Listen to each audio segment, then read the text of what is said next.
Hello. And that, everybody, is pure class. Those of you who have been watching me for a while will remember when I used to do a series called Truth Tuesdays. And when I say who've been watching me for a while, I mean people who have literally been watching me since the dinosaurs, because it was a long time ago when I did these. I'm talking back when I was size 0, back when I was a wee tiddler, back when, believe it or not, I was even more immature than I am right now. And it basically involved me making the really stupid decision in getting you guys to ask me truths, so super personal questions which you feel like you wouldn't usually feel okay with asking me these types of questions unless I was physically telling you to ask me personal questions. Some may say it's just basically a Q&A, but I saw it as a little bit more than that, because the topics that you guys decided I speak about were very intimate and the video turned very dark and some of them were quite deep. I stopped making them. Why? Don't know. But no, these are probably my most missed videos. It basically involves me putting all of your questions, literally all of them, and I have to answer it regardless of how deep, how personal, the goddamn honest truth. And when I say that, I mean that. Every answer I gave in the last episodes were honest, scarily honest. Anyway, let's go. I don't know how many we'll get through, depending on how deep the topics go. Drum roll, please. By the way, I either get someone else to print them out and stick them in a hat for me, or I just avoid trying to look at them. Okay. Do you know what? This is so typical. I had such a big feeling that this was going to be picked. And it was. Oh, okay. I guess it's relevant. This is a relevant question. And there's probably a lot of you that want to know the answer too. This comes from @RanchXX on Twitter. How are you coping with the breakup? In brackets, you don't have to answer. Well, this is a Truth Tuesday, so I bloody well do. Right.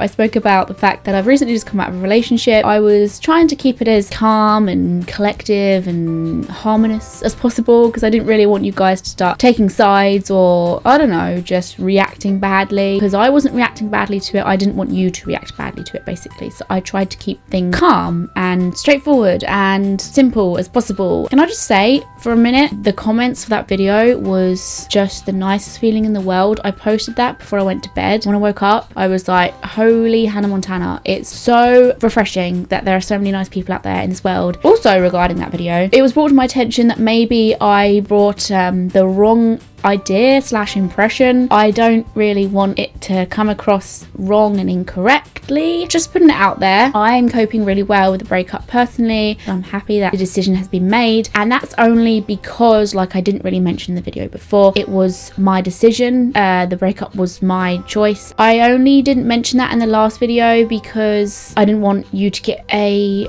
unclear message. Like, if somebody says I was the one that broke it off, you're all gonna think, why? There isn't anything tragic. It's not like a really cool gossipy story that I'm going to sit here and tell you. It took a while to realise our personalities really do clash. I mean, we got along well as friends, but I felt like compatibility wise, it wasn't right. We're just two very different people. For me, it's super easy to talk about, but I can't speak for him. To be quite honest with you, I'm not entirely sure how well he is, but like I said, we are still talking and we're still keeping things friendly, because there isn't a reason not to be honest with you, unless he was to say to me, I can't possibly be friends with you anymore, which would be fine. It would be sad, but it would be fine. If we're going to be completely truthful, which this is all about, regarding an old relationship I had, I took so long to get over that because it was my first love and all that. There's always like feelings attached to first loves, and that gets confusing and complicated. But with this, I kind of felt like we had been over for a while because of things didn't feel right for such a long period of time, and that wasn't healthy, and I knew that wasn't healthy. So that's when I decided, hey, we can't do this. This isn't right. I don't feel like we are technically together, and we are together. So then when things broke off, it was the case of being the same as it always had been, but just confirmed. But that was for me. I can't speak for him. Is that enough? Is there anything else I need to say? Like I said, I've just got loads of accepting, loving people in my surroundings. A lot of people saw it coming, actually. All good things, all good things. Next question. I hope that answered it. Did that answer it? I don't know. Paige Ellen @PaigieKins on Twitter, and she asks, what are you most insecure about?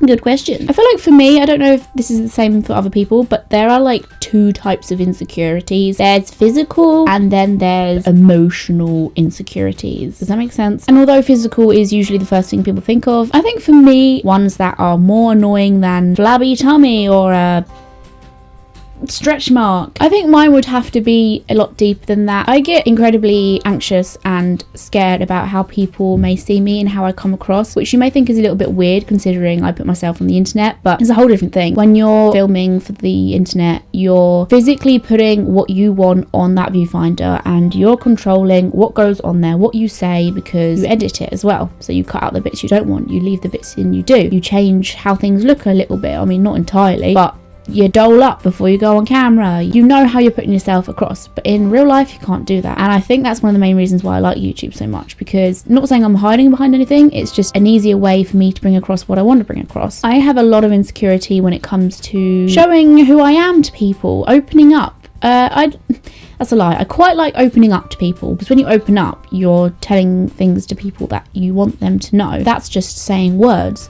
But I get insecure about them seeing actions, them seeing me do things and be the way I am. And that's kind of sad, because that's not just an insecurity. Like, I'm not insecure about one thing. That's just me being insecure about myself in general, which is really sad, I know. I think the more people that prove to me that I don't have that to worry about, that goes down. But worrying how I come across to people generally doesn't go down and up. It may do a tad if I feel really content about my life, like, you know, when you just are having a general good time and you're just feeling good, and you care less about stuff like that, about trivial stuff, because things are going so well that you're just blinded by all the cool stuff. And then sometimes it can just go when I'm not feeling as good. Do you know what? I don't know if any of that just made sense. Okay, Ellie, okay, you're making no sense. Next question there. Oh, it's the Juicy Vlog. The Juicy Vlog are actually a couple of vloggers just who live down my road, pretty much, kinda. And their question, or his question, I don't actually know who physically asked this, but I will just say they. What do you think about the line between a YouTuber and celebrity, and how they have less security and the press hate them, etc.? I love this question, can I just say, because I'm always chatting about it to people, because it's important. So let's discuss. I'm always reading this stuff about YouTubers having to deal with crazy fans, finding out where they live so they can stand outside it and wait for them and ask for their photos and just generally be what is titled a stalker. But because they're a YouTuber, it apparently doesn't matter. And because they openly put their lives online, it's suddenly okay for someone to stand outside the window and scratch it and be like, I need your autograph. It's not right. It's not right at all in the slightest. And it really bothers me that people feel like it is right to say, because someone openly puts their lives online, that is okay to do. It not only teaches people that it's okay to do that, it also makes whoever is going through something like that feel in danger and vulnerable. Can you imagine having to go through something like that? If there was a celebrity who was a mainstream celebrity, like an artist, a model, and they had to go through something like that, I guarantee there won't be a lot of people saying, well, you openly put your life in front of a photographer, or well, you openly act for movies, so it's okay for people to want to talk to you and be in your life. Yeah, it's okay for people to want to talk to you in the time and place where you're open to do that, but not in the safety of your own home. In the street, fine, you're a celebrity, you're making money off having this amazing job. If you are annoyed about going into town and then bumping into a few people who literally pay your bills, then that is an issue. But if they're not putting you in danger, that's fine. Obviously, if there are crazy people out there, and I've heard horrible things about people going way too far, literally injuring their so-called idol because they want an autograph and stuff, and hopefully like the police and so on would do something to help that, and they wouldn't just discard it because you're a YouTuber. But I do actually feel in the future that perhaps it will be more essential to have some form of security when you go out and about a bit more. YouTubers are starting to morph in with the celebrity world a lot more, and the lines are getting a bit more blurred now. They used to be very far apart. I remember years ago, you weren't a celebrity, you were a YouTuber, but now I don't know so much. As for the press hating on them, I think you may be referring to some of the things they might address YouTubers as in the news. These freaks that make videos and get tons of money for it. We were all swimming in money apparently, which isn't happening. Can you tell? I shop in charity shops. No, they say these big YouTubers that do have a lot of money, they like to talk about that a lot, and they like to emphasize that in news stories, newspapers, and on TV, because that's what makes people interested. Take average Joe. He picks up a newspaper and one says PewDiePie is a really successful YouTuber, and you think, boring. He picks up another newspaper and it says PewDiePie made 5 million last year. The point is, which one are you going to pick up and want to read? Exactly. But you never really see an article at the end of the day saying, hey, YouTubers are great, aren't they? Like, no one wants to read that unless they're into YouTube. Was that a bit harsh?